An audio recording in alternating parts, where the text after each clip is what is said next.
I'm Joel Baird, the General Manager of Missoula Community Access Television, inviting you to this October edition of Missoula Live.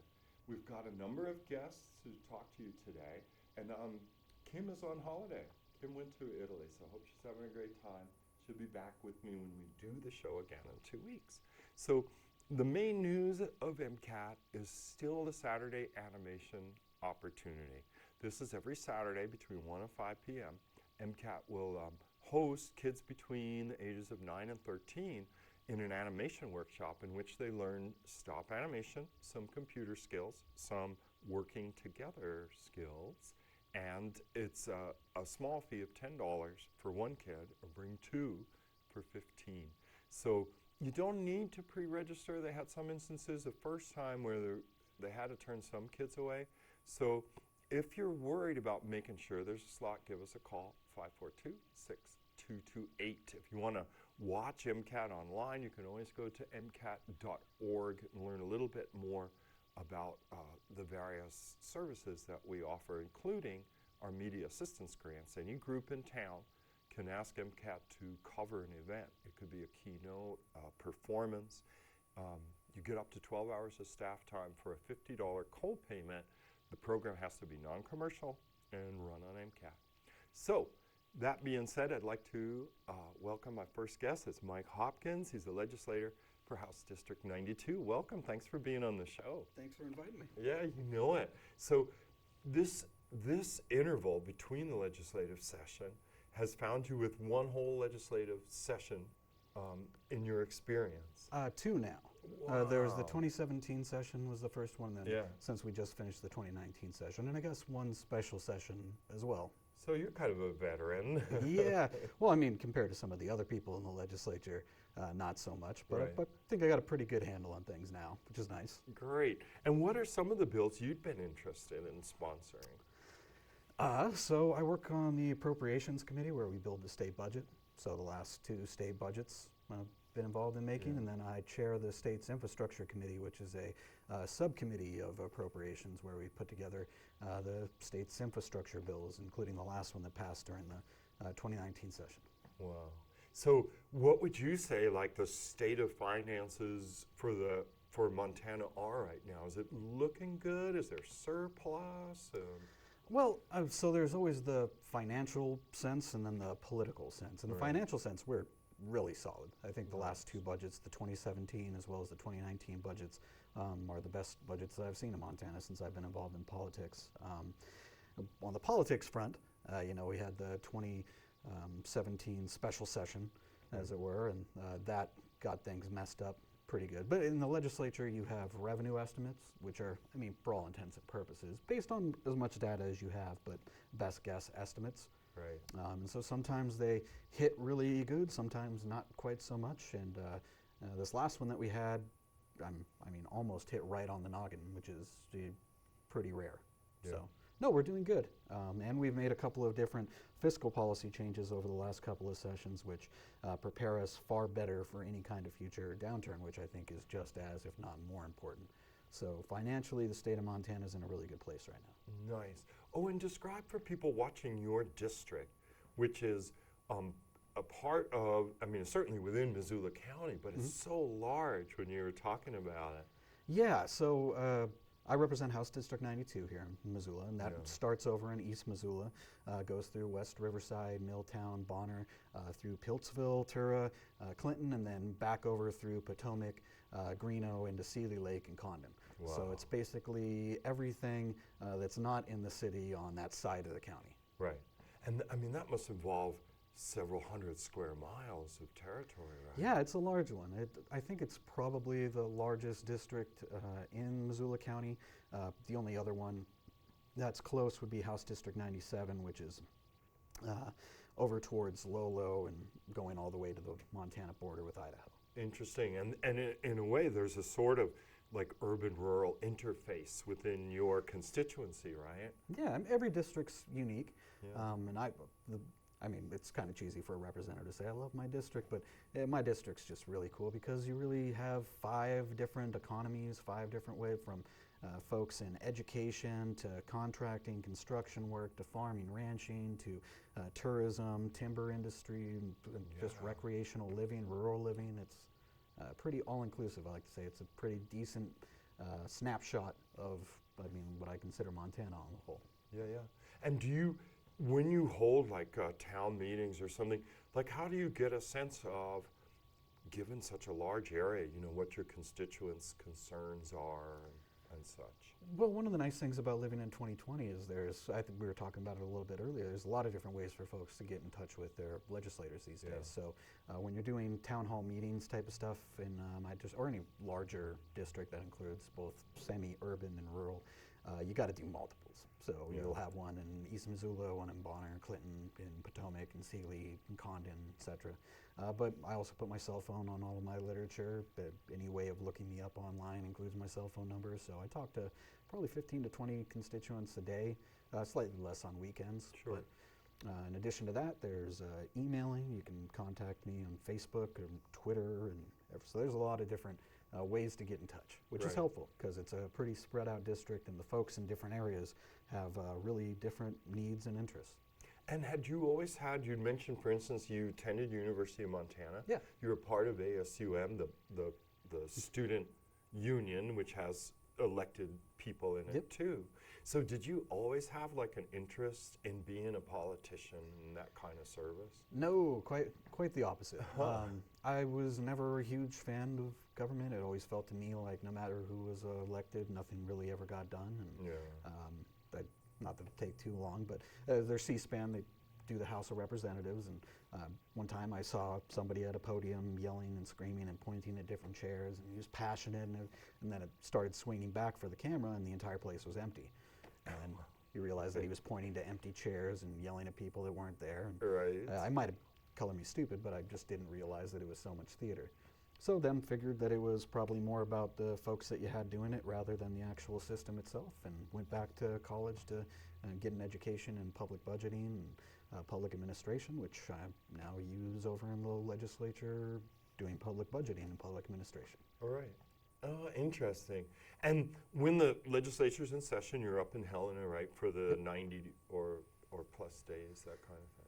Yeah, so you move over to Helena for the 90-day session. Now those days get allocated by the leadership of the legislature itself, so you skip weekends sometimes, include weekends sometimes, so it works out to be slightly more than 90 days technically. But after that, you move back home, and the idea here in Montana is, we have a citizen legislature. And so it's 90 days, once every 2 years, and the rest of the time there's still committees meeting. It's called the interim, and interim committees, but for the most part, we have our legislative time, and then we have the real life time for the rest of the 2 years. Mike, that's great. I know I got to move along because I have so many guests, but is there Absolutely. anything you want to add, now that you're here on MCAT TV?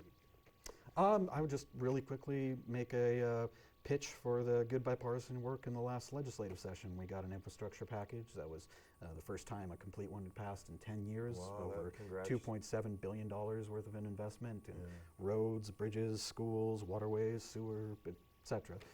So sorry for all the construction work folks might be seeing around, but it was a pretty good deal, and it was Republicans and Democrats coming together to get something good done for Montana. So. Great. Well, thanks for taking the time to be on the show, too. Absolutely. Thank you for the invite. We'll be right back, you guys. Next up, author Carl Davis has written a book about native populations of Montana. It's called 600 Generations, and we're going to talk to him about it right after this. When you adopt a shelter pet, you discover their unique mix of all kinds of traits. Where'd Wiley go? Where's Wiley? Ah, there she is. Paw? Do you remember being an ancient wolf? You ever feel the call of the wild? You're a renegade cop, and I'm a con woman with nothing to prove. But together, we could really solve this murder. They're a little bit of a lot of things, but all of them are pure love.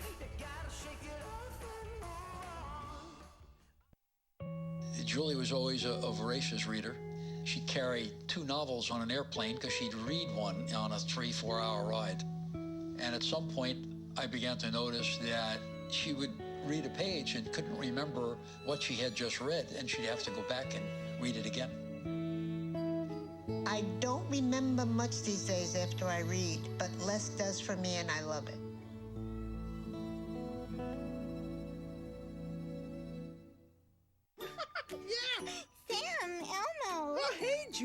Are you ready to play band with us? I'm gonna play my clarinet. And Elmo's gonna play his drum. Drum loud. Oh, well, you know what to do, Julia. Julia knows.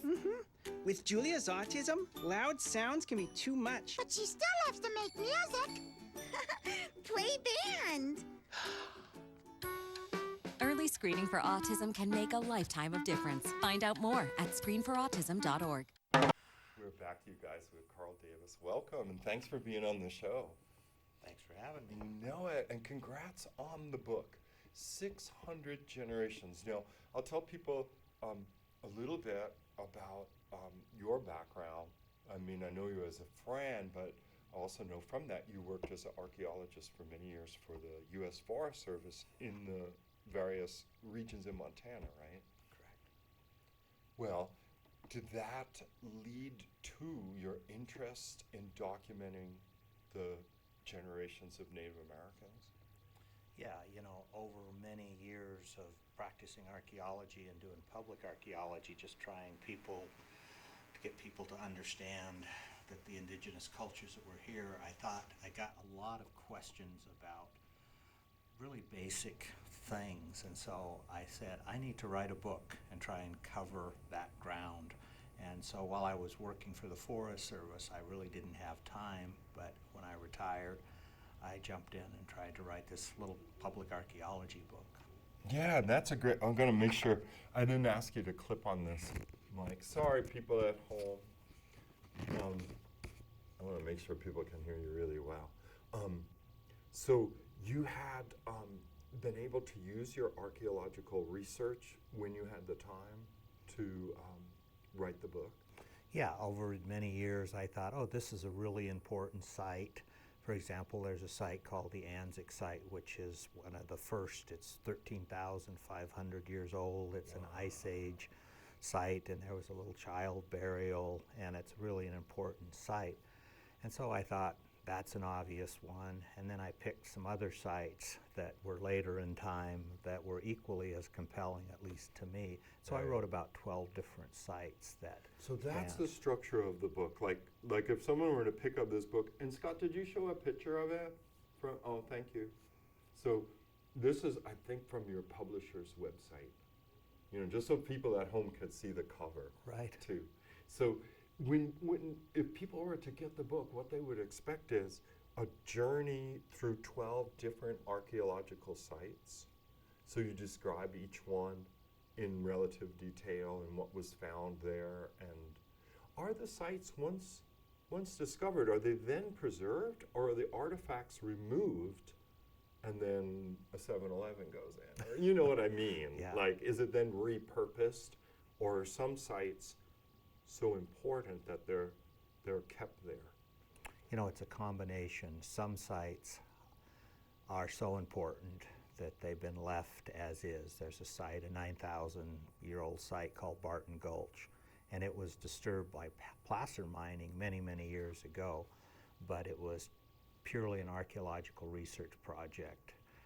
On the other hand, there's a site where people lived in pit houses, which is fairly rare, and this is about 5,000 years ago, and that was discovered because of a pipeline project. Oh, wow, yeah. And so they dug up part of the site to effectively remove the site from harm's way, and they built the pipeline, but there's still significant pieces of the site that are still left, so it's sort of a combination. Yeah, and I think this is really pretty important. Like, for instance, I'm thinking I did a show not too long ago on the Lewis and Clark Traveler's Rest, and quite a big deal was made, you know, when it now is representing Western European culture. You know, people are falling over themselves like, oh my God, you know, this happened here. But then in terms of the land that we are occupying, you know, that was somewhat violently taken away from its previous owners, it seems like there needs to be a sort of redress of importance that the book may help address as well. That there were cultures well before the European discoveries of this land, and that there were structures, use of utensils and implements that could describe a lot about the adventure of human history. Yeah, I always joke that we live in the United States of amnesia, Right. and we're really focused on Western European culture and the indigenous peoples that lived here, as you say, that were more or less conquered through land grabs and genocide. Their story has sort of been overlooked and forgotten in history classes. When I grew up, nobody talked about native cultures. And that's changed with Indian Education for All. You know, there's been a significant improvement of that, but still the larger context and bringing the archaeological information to bear on that larger story, I still think we have a long ways to go. And I feel pretty passionate that we need to have more information about indigenous peoples that lived 8,000, 5,200 years ago. We know a lot about Irish miners, we know a lot about Norwegian homesteaders. Why shouldn't we not know a lot about the Crow people, who are certainly as important to the history of Montana as Irish miners? Yeah, in that context, that's so true, right? And then when one thinks of how you can learn from other cultures, you know, the connection, let's say, between myself and an 8,000 year ago Crow cultural ritual is no different than me being in 9th grade and being taught Greek mythology via Edith Hamilton or someone like that. You know, that someone has arbitrarily decided, oh, here you are youth, and I will connect you to this time and place and culture. So good on you for having the foresight and dedication to bring these archaeological sites to life in your book. And it's lavishly illustrated. I read that somewhere. Yeah, I had artist illustrator Eric Carlson, who has done shows around Missoula and elsewhere, and he was available. He's a friend of mine, and he did the illustrations. So I came up with the ideas to sort of portray in these little vignettes that I've written about each site, and then he illustrated them quite wonderfully, and that made a big difference. And the publisher, Riverbend Publishing out of Helena, really was very generous in allowing me to use a lot of colored photos, because that's great. expensive, and so it was really wonderful that they sort of bought all in, because I think that really draws in. For a lot of people, archaeology is a little dry and dull. It can be, unless there's this enthusiasm behind the survey. Yeah. And I think it's a really pretty volume. It's available, right, in what they call trade paperback or something. Yeah. That's what I read, and I saw it. If people, dear viewer, if you're watching and you're interested, Riverbend Press, right? And that'll do them the most good if people purchase it directly there. Because I also saw it on Amazon. I was looking for something else. But I thought, I'm going to look for Carl's book too. It was there. Yeah. But I think I don't want to overkill it, but Scott, if you could show so people at home could just get a little idea of Eric Carlson's illustration, right? Is that him on the cover as well? Yeah. And this is, if you were to recommend an age, would you say for educators, like, don't visit this upon K through 8, but that high school and above, that they would be able to appreciate it? Yeah, you know, when I wrote it, I was trying to reach down a little to lower levels of schooling, but you know, this definitely is more of a high school, certainly college age. It's written very succinctly and simply, I think. And for a broader audience, you had that in mind. Yeah. And there's a wonderful children's book that's just recently been published by Lori Travis about plains archaeology, which would cover a lot of the same ground, and that was published by Mountain Press. Oh yeah, Mountain Press, right on 3rd Street. Right on 3rd. So, you know, when I first started the project, several of the academic publishers said, we already have one book about Montana archaeology. Why do we need more? And I'm like, really? You know, most states have multiple books covering a wide range of things. So now we have 3 or 4 books, including mine, that gives readers who are interested a lot more options. And Lori's book is a good one for, you know, the primary and secondary. Yeah. So people are watching too, and then you're interested in fulfilling some of that. We referenced it in our conversation a little bit, the Indian Education for All, right? And that came from like the State Office of Public Instruction, and eventually said, you know, considering the context in which we're all living, people should really learn about the ancestors of the state of Montana. And they kind of built that requirement into the K through 12 curriculum. So to a degree, you think at high school level it could help fulfill that requirement. Yeah, and I hope it does. You know, to me, I think a lot of our current political issues involving Native American peoples, whether it's the management of the bison range or hunting rights, treaty rights, you know, the simple fact that there's lots of private inholdings on reservations. Why is that so? You know, and I think without having a deeper understanding of how we kind of got to that point, then it's hard to really look with much positive energy towards resolving it because there's such ignorance. Yeah. And I think, you know, there's a lot of ignorance about Native peoples in the state and their long history and how they got to where they are now. And I try and cover some of that in this book. And so that's why I think for high school kids and certainly college students, you know, I think this fills in kind of a niche. You know, the hubris is I'm, you know, I'm a non-native writing a book about Native Americans, and my hope is this is a foundation for the many Native archaeologists that are coming kind of online now to tell it in their own way, and I did a little different way.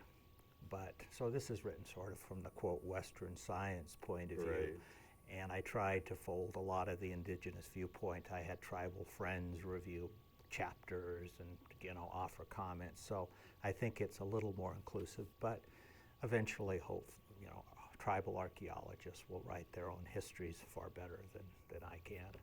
A humble observation, a humble note on which I guess I have to leave you, but thank you so much for taking the time to come to the show and let people know about it.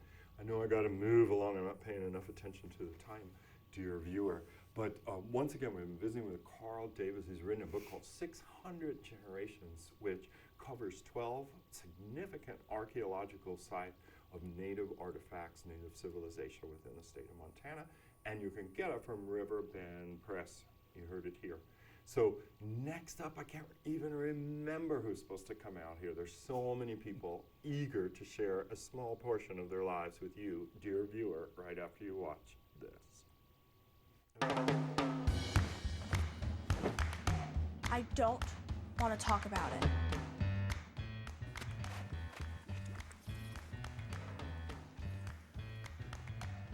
I don't want to talk about it.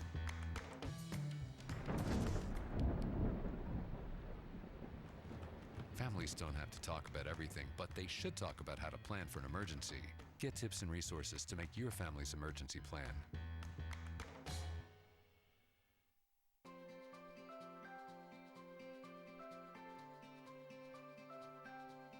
Simply asking them, like, how are you? How are you feeling? Just say, hey, how are you today? And are you doing all right? Just those little things can help somebody. Ask them how to listen. For instance, when I'm talking to somebody I love, I ask them, what makes you feel heard? I had a girlfriend when I was in high school who struggled with an eating disorder, and I knew it because I could see it. And I didn't really know what to say, but I just spent time with her. 10 years later, she told me that that was like what she needed at the time, and she was glad that I was just there and I spent time with her. And so that's really my advice, even as a mental health professional, is often to just be there. Love the person, say that you're there for them, just start the conversation, because that's better than not starting.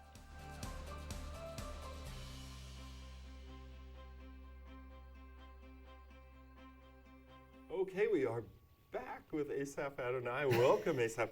And what a fantastic costume. I almost feel like and here's you have the to rings. model this costume a little more. Yeah. So I'm going to take over the camera just so you could stand, and I'll try to get All a full right. length of that. So yeah, I'll have the I'll rings actually get too. a close-up, too, of some of the applique work. All so right.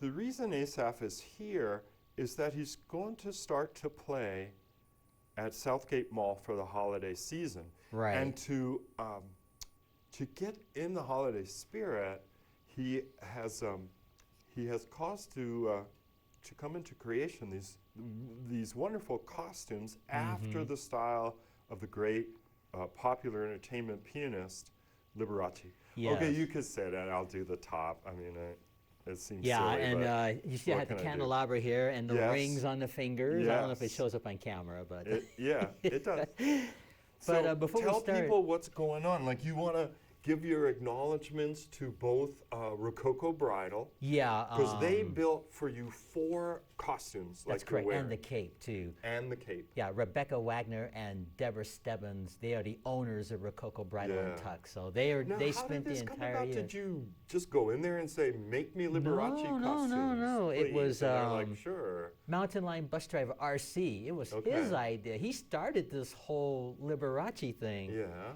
He's the one that said go over to Rococo Bridal, and it worked. Yeah.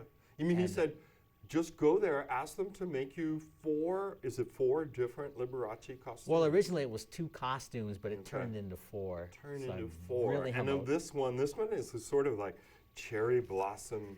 Yeah, it's in pink, Kyoto pinkish, or yeah. something. So, and it's just such a cool costume. Yeah, and it I'm really really humbled is. that they would. Now, was go it through this your trouble. idea to try to bring back some of the flair of Liberace into your piano playing persona? At Yeah, the that mall? was part of it, but RC's the one that cracked that door wide Yeah. open for me to do this Okay. Liberace thing. So that's why I wanted to acknowledge him and Yeah. the owners of this company. Rococo Bridal. Yeah, because they spent the entire year designing these costumes, and they made the cape too. Yeah. So I That's don't have the pretty cape amazing. today, but I'll have the cape at the mall. So tell people when you're going to start your program of playing at the mall. Okay, this is my 10th year anniversary at the Southgate Mall. Congratulations. So that's the reason to become Liberace. So Right. it starts November 29th. Okay. And that's the Black Friday, literally The- all the day I'll be day playing after there. Thanksgiving. Yeah, I'll be there right all through day. the Christmas. Yeah. And where in the mall can people find you? Cafe Dolce, the clock tower. Okay. And then in December, it's December 2nd through the 20th. Yeah. So That's wonderful. Mr. Showmanship, Liberace, I'm just recreating his legacy. Yeah. and in addition, some viewers of our channel may know that ASAF has 2 shows on MCAT. One is the ASAF Cafe show, which is Yeah. kind of like piano play and talk show. That's and then right. the other is ASAF Stories, Yeah, in which ASAF you Adonai highlight Stories, the yeah. careers of various supporting actors and actresses Yeah, in it's a lot of fun. popular television. Mm-hmm. And I'm attempting to get a job with ABC News telling those stories. Yeah, you were saying that. Yeah, I heard from BBC News in London. They sent me an email on that Peggy Lee story I did. Yeah. And the only reason why they didn't hire me is because they're funded themselves, so they didn't have it in their budget to hire someone to tell stories. Yeah. But I'm getting close. Yeah, and you also have your ASAF Stories on your YouTube channel? Yeah. And what is that called, the YouTube channel? It's just ASAF Adonai Stories. If you put that on the bar in Yeah. YouTube, you can see any one of the stories. And Scott Ranf does the editing. Yeah. And when I'm telling the story, there you can see the still pictures and the videos that Yeah. Scott puts together. That's really And we're up great. to 70 stories now. Congratulations. That's 70 pretty stories. amazing. Yeah, it is. I know I've got to run, so I'm sorry to give you a short riff. There's That's just okay. so many guests. And now it's 4:31. Scott did some video for you guys to watch Okay. of ASAF trying on those costumes at Rococo Bridal. So take a look at that, and I'll get the next guest in. Great.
Greetings, ladies and gentlemen. I am Asaph Adonai, and I am going to become Liberace for the Christmas season 2019 this year.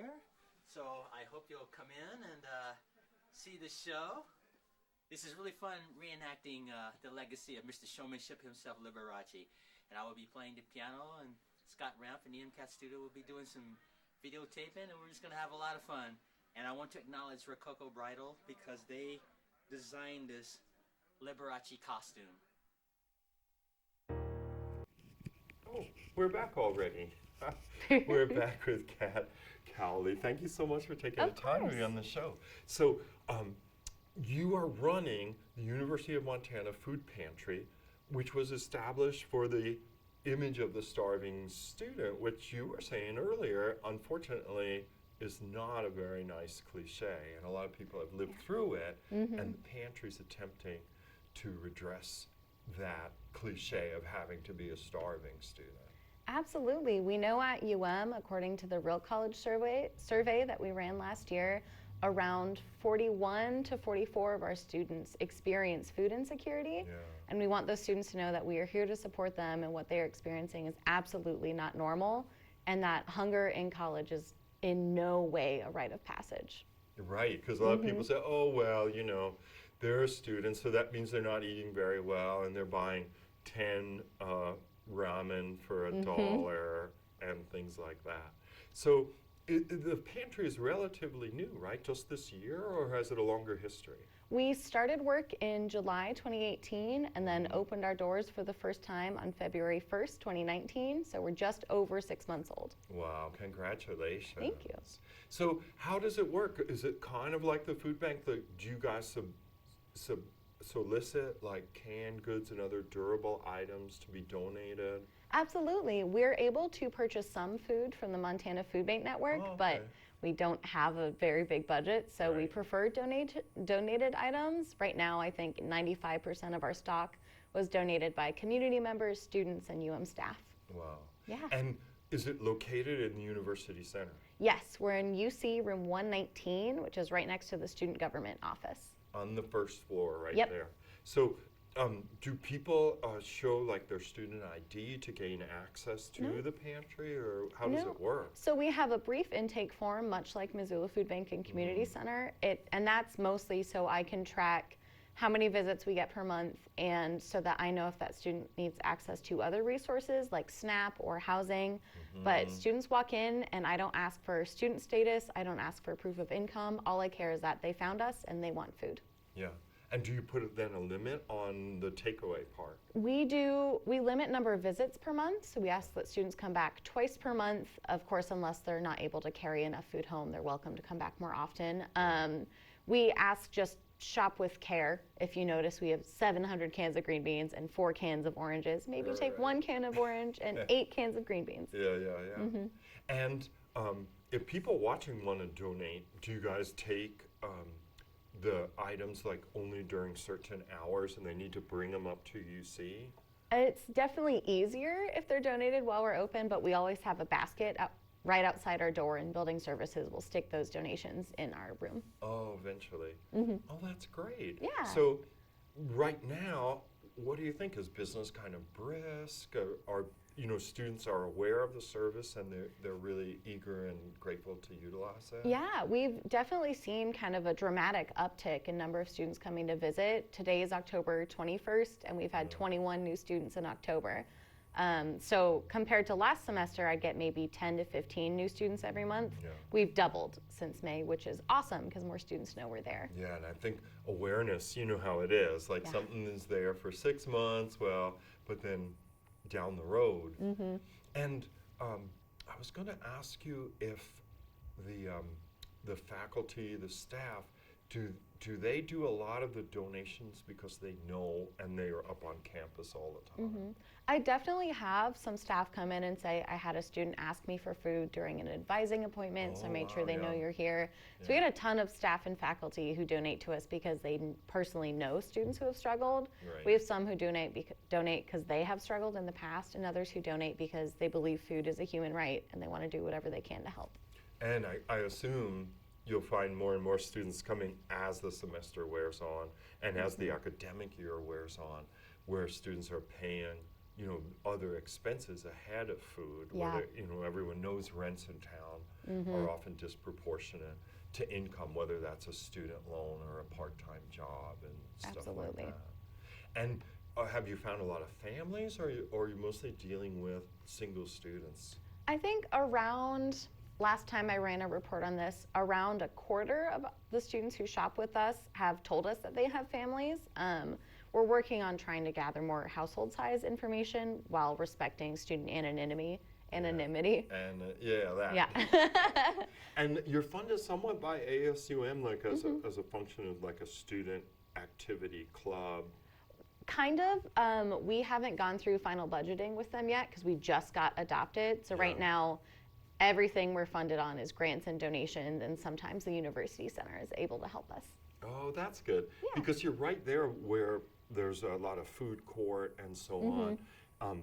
Is university able to bring you guys excess food, or is it different because you're always dealing with non-perishable items? We do have some perishable stuff. We have whatever I can fit in our fridge. And right now that's not set up, but I would love to look into doing that in the future. Yeah, because sometimes, you know, you'd hear, oh, you know, the city of Paris has changed the law so that excess food, you know, from restaurants can now be donated. And everyone knows there's a certain amount of rules and concerns for health reasons that, you know, once food has been opened or if it's fresh fruit or whatever, that the food is perishable and you don't want to endanger anybody's health by trying to help them out. Yeah. And they do, Dining over at the Food Zoo donates a lot of their food to the food bank, which is awesome. So it's not going to waste, it is getting donated somewhere, which is what's important. Great. Well, thanks so much for letting people know about it. Once again, this Food Pantry, it sounds like it's not intimidating at all to take advantage of it. And people watching, they just have to find UC 117. 119. 119, right by the student government. Yep. And that's where the pantry is located. That's where we'll be. Great, Kat. Thanks so much for telling Thank us you. about it. I still have 2 more guests, dear viewer. So I don't know what Scott's going to show you. Maybe you should show them Asaph again. Maybe they didn't get enough of his costumes. But in any event, I'll be right back. Teresa Cox is here to talk about the carousel, and also Jesse Rogers is going to talk about the annual book sale that will benefit the Historical Museum at Fort Missoula right after this. Hey, Kevin, you thinking about retirement? I'd love to, but I'm pretty busy with all this. Yeah. Hey, let's meet our retirement coach, Avo. A is for taking action. Not anxiety? No, Kevin, you're gonna be fine. You sing? Barely. V is for variety. And you dance? Sort of. Come on. O is for optimize your savings. Let Avo lead the way. Visit aceyourretirement.org today. Nice. Honorary Forest Ranger Betty White here, lending a hand to my dear friend Smokey Bear. Because for 75 years, he's only said, only you can prevent wildfires. But there's a lot more to say. Like, if you park your car on tall, dry grass, the hot exhaust pipe can start a wildfire. So keep the animals safe, especially the cute shirtless one. Go to SmokeyBear.com to learn more about wildfire prevention. This is Bill. He just received his new Medicare card and is following some simple rules to protect himself from fraud. He knows to never give out his Medicare, Social Security, or bank number over the phone. And this is Nancy. She knows that to detect any problems, she always reads her Medicare summary notice or Medicare Advantage EOB to make sure the billing is correct. Both Bill and Nancy know that anything suspicious can be reported to Montana SMP at 1-800-551-3191.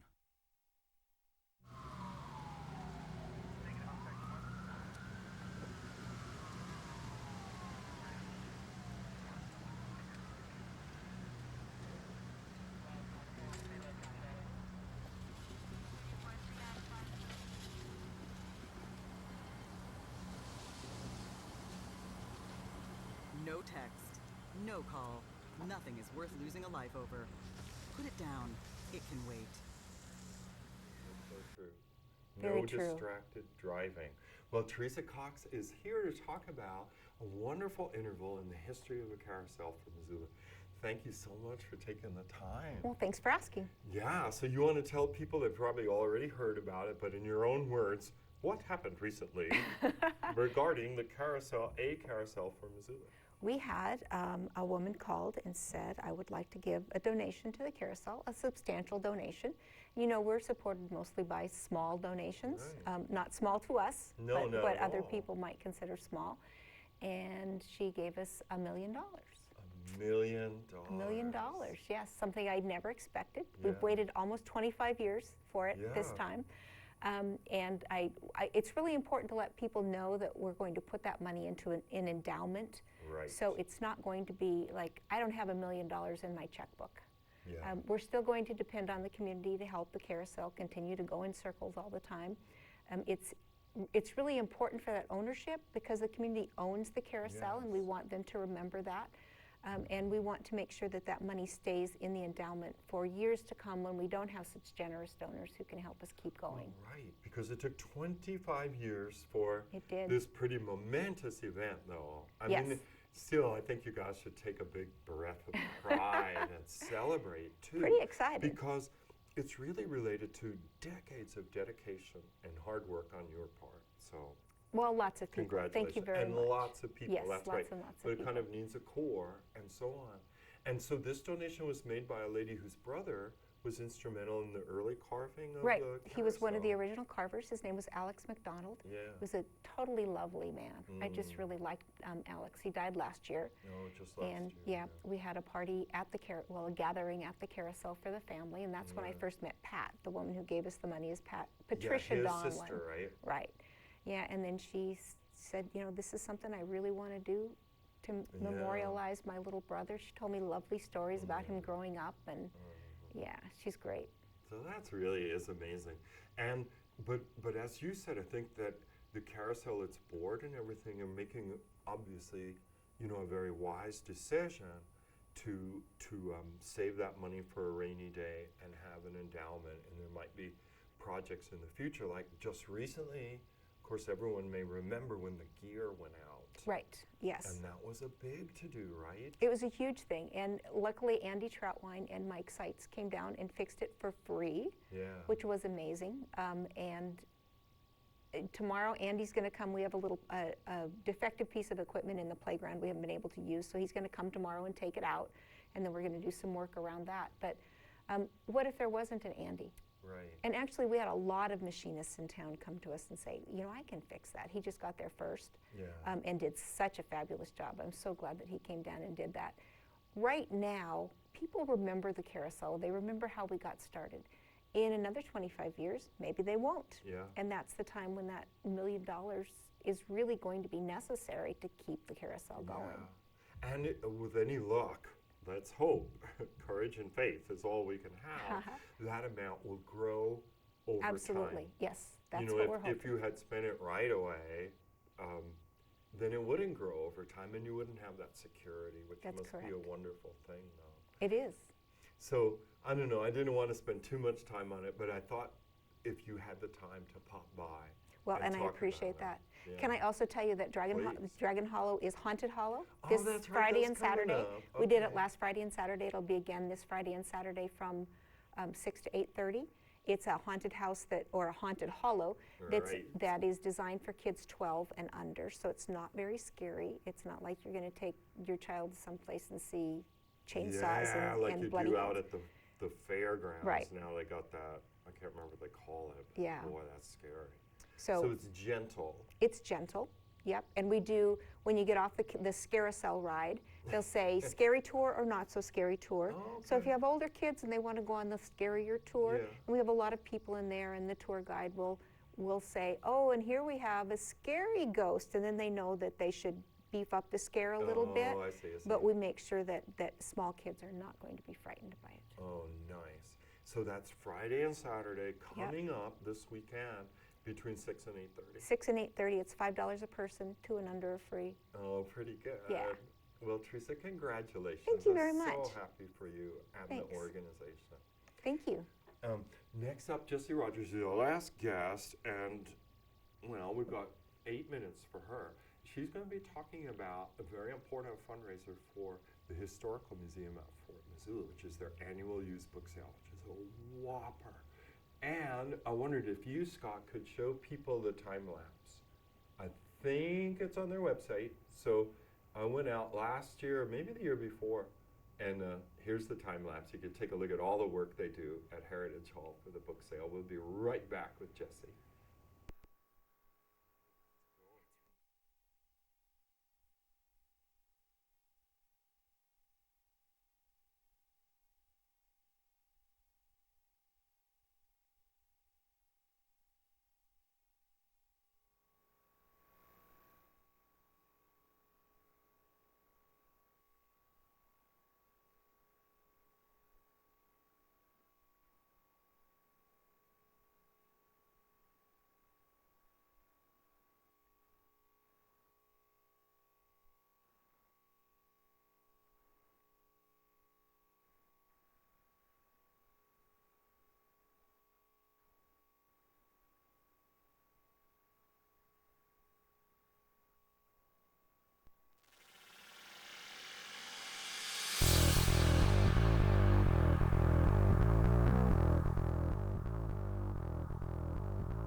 Well, congratulations on mounting yet another wonderful used book sale. Yes. Now, I think you were, congratulations on buying your house.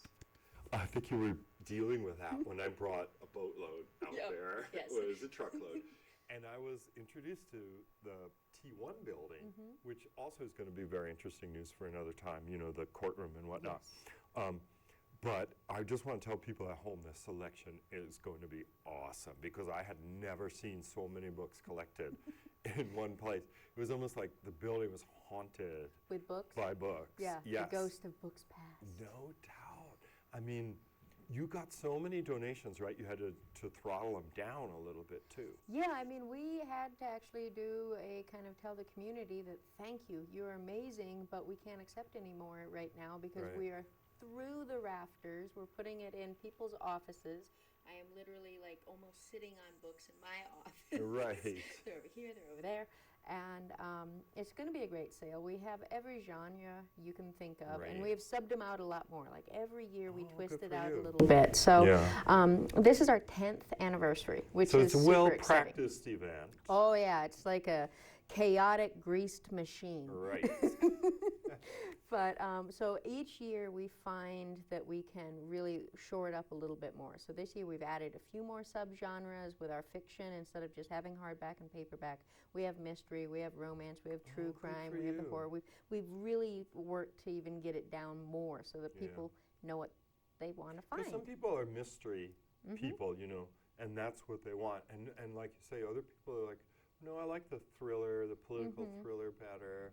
And so or the cookbooks, or you know, the cute animal books, or I'm a history nerd, so you can find me in historical fiction over there. And gardening. Hopefully people got that idea, you know, from the time lapse, that there's plenty of room to move about, browse, and stall around like you're on the And left that's bank. why we went to 2 locations. So because we had so many books, Heritage Hall, it's a 2,100 square foot building. And it's a beautiful and it's building. Full. Yeah. So we ended up kind of breaking them out. So the books are in 2 locations. They're 15 feet apart. It's T1, like you were talking about. Yes. That's right across the parking lot. Yep. So we have books over there and Heritage Hall because we have so many, but we wanted it to be accessible for people. So you can come in your wheelchair, you can bring the strollers, you can, you know, find a way to make it through all of the book nooks. Yeah. And we do have a couple fun ones this year. So Did you hold out like you know, like sometimes you'll come across a special edition or oversized illustration or other forms of rare book or... We always, I mean, we sort all year long, and if anyone is ever interested in getting involved with what I call the book sorting club, we sort twice a month all year, and it's a drop-in for as long, short as you want. We do one on the weekend and one on usually a Tuesdays. So you can just email us and you get put on an email list where we send it out, hey, book sorting at such and such. Right. And everyone is always finding gems for me.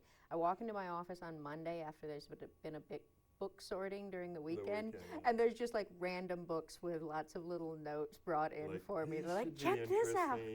And we have found some really interesting and special ones. We had a huge, multiple different donations came in with old vintage trains, planes, and automobile, like DIY and manuals and just cool books. And it wasn't all from the same person. So that was kind of really curious. Every year till we find a different niche of mystery books that come in.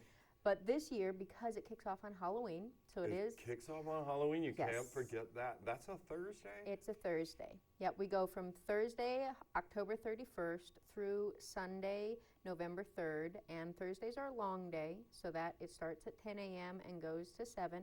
Right. And then Friday and Saturday it goes from 10 to 5, and then Sunday is bag day, so it's all you can stuff in those bags for $10. And really, we want them out of there, so it's a wheeling and dealing day. That's great. And that goes from 10 to 4. And a lot of people say, well, if I don't make it the first day, are there going to be books left? Let me tell you, where do I look? Where do I look? There will be books left. There will be There will books be left. so many books. People come every day of the sale and every day find new stuff because you can't find it all with 60,000 plus books. No, But amazing. since we're kicking off on Halloween, we wanted to make it fun. Oh, what are you so going to do? we have what is going to be the Banshee bookstore. So all along the back of the Heritage Hall is the Banshee books. So it's going to be the kind of cool and creepy, or what I'm liking to call the spooktastic books. Oh, nice. Yeah, because I like to make words. That's good. Spooktastic. And there's going to be some, you know, the genres that kind of fit that: sci-fi, fantasy, horror, true crime, mystery, and then just like some of those books, like the one we got in that was 1743, first copyright. Still a really cool book with this like really weird inscription about burning at the stake and all sorts of fun stuff. So I mean that kind of fits.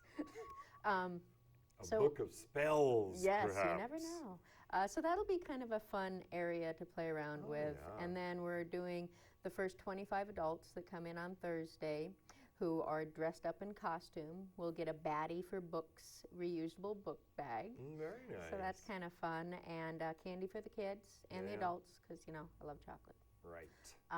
You so got to fuel that activity on Exactly, something. yes. So we have a lot of fun things in store. Everything is well marked. It kicks off Halloween, goes through Sunday, and just ways to get involved. People can volunteer during the sale, during setup, throughout the year. It's really whatever you want it to be, and just come and get all your holiday shopping done in one, because it's inexpensive. That's what I do. I find everyone gets books from the crazy Aunt Jessie. Right, because you've had like a year to examine them. And I want to make sure people know, to get there. When I go out to Historical Museum in Fort Missoula, I go down south, like I'm going to Big Sky High School on South Avenue. And then now there's a big roundabout. Yes. And I just take like the first one that penetrates into Fort Missoula Regional Park. Right. And that will lead right to, in museum. this instance, the museum. But here we want to go to the left. Yes, so when you go straight through the park, and you'll hit that stop sign, you'll see the long brick building, which is the museum. You want to take a left, and we'll have a ton of signs up. But you want to take that left, and then that kind of dead ends a little bit, but then you would take a right, and you'll see people parked, you'll see some signage. And the other way to get there that is pretty slick is come in the old Fort Road. Which is open now. Which is open now, and they just repaved it, so it's kind of nice. Yeah. So by Larchmont Golf Course, if you come in by Goodwill and Larchmont, come straight there, you'll literally dead end into the sort of what we call the oval of the Fort Missoula campus. Take a left, and right there is Heritage Hall. Can't miss it. You'll have plenty of signage. Lots of signs. Too. So if people watching haven't been to the fort in a while, here's a great opportunity to at least go out and see Heritage Hall. Very admirable building. T1 is going to become a lot more interesting. We're going to talk about that later. Let's see.